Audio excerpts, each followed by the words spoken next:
Hi everyone, I'm here for Love and Hip Hop Hollywood Season 3, The Reunion Part 2.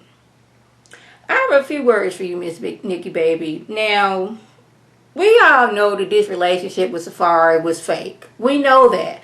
But since you played along with this fake relationship, I feel the need that I have to say something. How is it you was with this man this whole entire season praising him, how such a wonderful man he is, he's not disrespectful, he's all there for you, but then you sit on this couch on Reunion and say he needs to get his game up mentally and financially to be with a boss like me.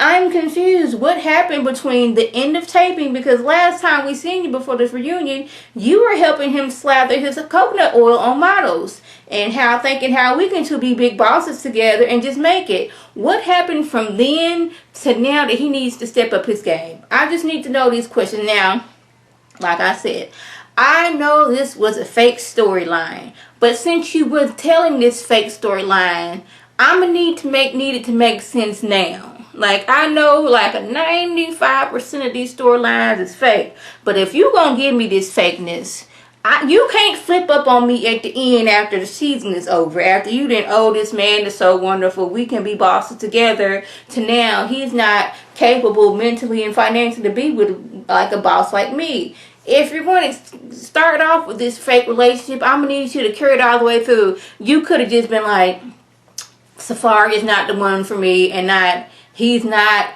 there mentally or financially for me, because clearly we know you like men with a lot of money. I don't know SAFAREE's paycheck and his account, and I don't pretend to want to know. That's his business. But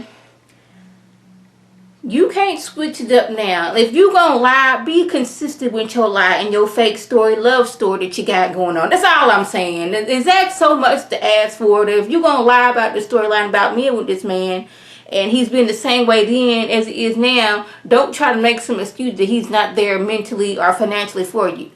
Keep on with the lie that you're telling. I would like you not to lie, but since y'all gonna lie, make it make sense with your lie. Because like, he was still the same financially and mentally when you was with him as he is now. That's all I'm saying. So we have Willie, Shonda, and KEISHA. And Willie says, you know what, I wasn't really thinking, I was talking too fast, that's why I lied. And I felt lying was the best option.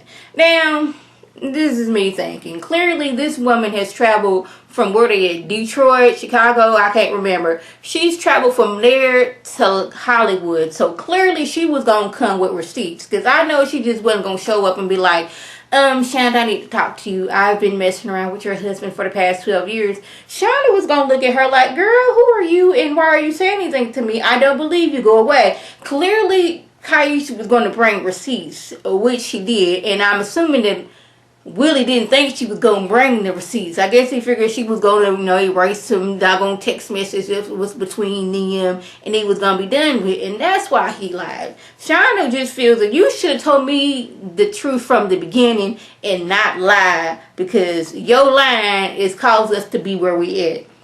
Now, Willie say, him and KEISHA ain't never really dated. It was a situation where his homeboy was, seeing this girl. KEISHA was a friend. They didn't want to leave friend now, so he was basically the wingman. But I was like, if your friend was with said girl, then you had to tell KEISHA they were going anywhere. So I was like, I was side-eyeing, like, that don't really make sense. It was like a wingman situation, and we bring KEISHA out. She's saying how they was in love and they was together for 12 years, but then we find out she was married. So the question is, when she said she was pregnant at the same time Shonda was pregnant, was she pregnant by Willie or was she pregnant by her husband? Because she was married at the time. And this is the things I want to know. I was like, for once, Jason Lee was making some sense, and he was like, we was glad that you was there. Like, for this one moment in time, we was glad that you was there to make some, like, you making sense right now. You ain't being, you was being shady, but you was being shady for the right reason this time. Like, how do we even know you was pregnant by Willie if you had a husband as well? These are the questions. And he tells her, one little song made it to iTunes, didn't do nothing, you ain't got a man, so you try to make a comeback. Basically, he didn't say those exact words, but I'm kind of paraphrasing that's going on. And Will was like, we never really went together. Then, like, KEISHA, she kind of confirmed we wasn't together for 12 years. It was like, we knew each other back then. We got to talking on Twitter or Instagram, and we had sex this one time. But this is us off and on for 12 years. And I need to rewind this back. Willie, why was you a wingman if you was married and in a relationship? And even if you and Shonda was just dating, why was you being a wingman and going out with this other woman? That's what I want to know. Because now the story ain't making sense. Like, okay, I can see that if you were single. Or was this before Shonda? Like, I'm going to need to know some truth. I need to know what's going on. Shonda, she's like, she gonna always love Willie. Willie's the father of her children. She will never, take him away from his kids. But they always gonna be connected. But right now, she's all about herself until she can figure out what she got going on with Willie. Moniece, Max, and Brandy's little part of the segment. Moniece, no, not Moniece, but Masika. Masika said she ain't had no problem with Max. They tried to do their thing in the studio. It was going to be a hot song, but Brandy went and messed it up like she always do. She's thinking of, I don't like her because you did that to my friend. I suppose that if this song is a hit, I can make some money. She's not thinking that way. Anyways, Masika says her problem, she ain't had a problem with Max until he got online threatening her and Moniece. Even though she didn't have anything to do with Moniece getting on stage and putting Brandy's business out there. And out of nowhere, Moniece yells, Brandy, your husband had a baby on you, and he blamed the baby on Ray. And I was like, oh, what is this? But y'all notice, Ray didn't deny it. He just slumped down in the chair like, oh snap, I ain't think nobody knew. He didn't deny it, but Max was like, that's slander. I watched Judge Mathis, so I know that's defamation, but it's only slander if it's not true. Now, if you got a baby out there, that's true. You can't sue nobody for slander. And why would you be blaming Ray like, okay, I'm trying to get Crazy Brandy off my back, so I'm going to just blame Ray. Even though him and Princess just got married, they was getting married, I could blame it on anybody else. But I was intrigued that Ray didn't say anything. Ray is quick to defend his character at all means, but he didn't say anything. Yeah, how about fell out when Bernie said, I am an intellectual, and Ray was like, child, who told you that line? He just like fell out. I was like, Ray, you was being shady on that one too, but I thought it was really funny. She's like, I know a lot of things. I'm an intellectual, and Ray was like, oh, who told you the child he was an intellect? Woo, child, girl, you funny right now. And then we got to talk about some, do you know Brandy? Not Brandy, but do you know Beyonce? She's like, Beyonce is like a sister to me. Men's lunch know each other. The late and great Whitney Houston, R.I.P., was my godmother. Now, maybe she like met Beyonce through Whitney Houston at once upon a time. And maybe that's it. But I don't see her being close friends with Beyonce.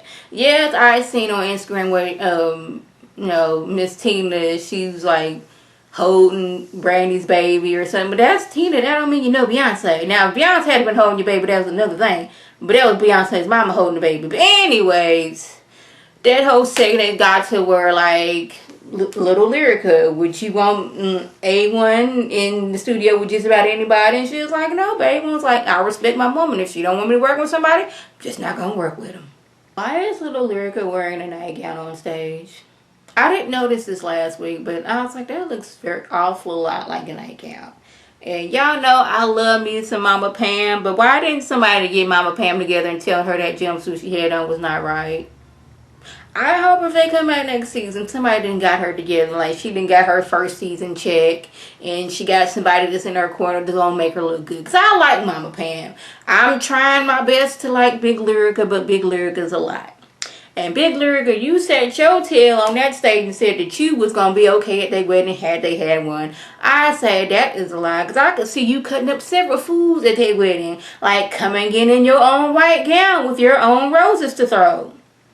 Outstaging your daughter like you always does. And then she said, little Lyrica is the woman she is because this is the way I created her. She said something to those effect. I'm like, so you train your daughter to be the respectful woman she is, even though you act the way that you act. them two don't make up. Cause like if I'm teaching my child to act a certain way, I'm not gonna be over here cutting up several foods myself. That just those two things don't work together for me. So A1 admits after Big Lyrical put him on blast for having liposuction. He's like, look here, I wasn't fit to come on TV looking any your type of way. So Little Lyrica, she was going to get her breast done. She was nervous. So I went on ahead and got my liposuction. As clear as that, I'm not ashamed. I did it. I ain't want to be over here looking like I got a booty do. You know, when your stomach stick out more than your booty do. He wasn't trying to do all that. And I was like, I understand you on that. When you didn't want to be looking here out in your type of way. So you went on ahead and got that liposuction. Mama Pam was like, Little Lyrica, I told you before, you didn't need them breasts done. You look fine the way you was, but Little Lyrica's like, I did this for me. I wasn't trying to, you know, do this for nobody else. This is for me. And then we had Tierra. She was saying how her court case got pushed back yet again because she didn't take the plea deal because she feels she didn't do anything wrong. And she still hasn't got into any type of program. I say she needs to get into a program like 2 years ago. Because if you getting thrown out of multiple restaurants because you're drunk, you get into it with Uber drivers. If when you get drunk, you get belligerent, you have a problem and you need to get help. And I hope she does. So that was basically anything. What else happened? Like, Nia, I like you, but why was you even here? You didn't have a storyline. You and Soulja Boy been and broke up, so I guess you was here for moral support. I guess okay. Anyways, if I left anything out, by all means, leave a comment or a response. And like always, I want to thank my subscribers and the people who watch my videos. I want you to like this video, comment, and subscribe, and share this video with your friends on Facebook, Twitter, Instagram, and here on YouTube. This is Lady T signing off. Have a good one.